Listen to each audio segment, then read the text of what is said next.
Għal Simon Busuttil huwa minħabba tmexxija tal-Prim Ministru Joseph Muscat li l-Partit Nazzjonalista għadu jistenna żewġ siġġijiet fil-Parlament.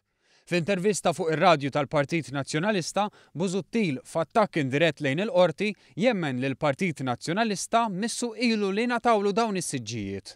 Dan mingħajr ma Busuttil ta' ebda konsiderazzjoni għal proċeduri tal-qorti u l-kunċett ta' proporzjonalità, jiġifieri li n-numru ta' siġġijiet fil-Parlament bħalissa jirrifletti id-distak ta' voti fl-aħħar elezzjoni. Imma l-fejn għaddew 3 snin u aktar minn 3 snin mill-elezzjoni ġenerali u għadna niġġieldu fuq żewġ siġġijiet oħra fil-Parlament tal-Partit Nazzjonalista? L-istess Busuttil li għandu setta standards għalih u ieħor għall-oħrajn bl-iskuża li jrid ingħadda fil-politika tenna li jiġri x'jiġri se jibqa' għaddej. Jistgħu mhux jippruvaw jalqu li ħalqi, jistgħu mhux jippruvaw jagħmlulna ċitazzjonijiet bil-qorti biex iwaqfuna biex inħallsu biex nagħmlu għaliex nibqgħu għaddejjin.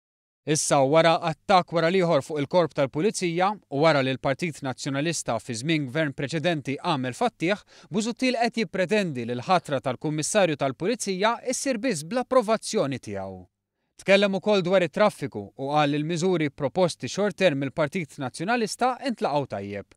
Proposti short term li ħadu 7 xhur biex waslu u li fil-parti l-kbira tagħhom huma kkupjati b'numru diġà qegħdin jitwettqu minn dan il-gvern.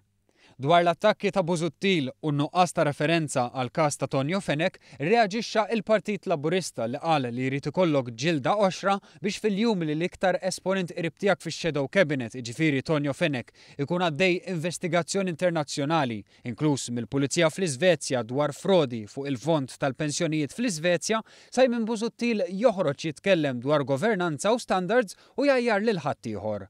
Wasal iż-żmien tenna l-Partit Laburista li Busuttil iħares madwaru flok moħħu f'ħadd ieħor.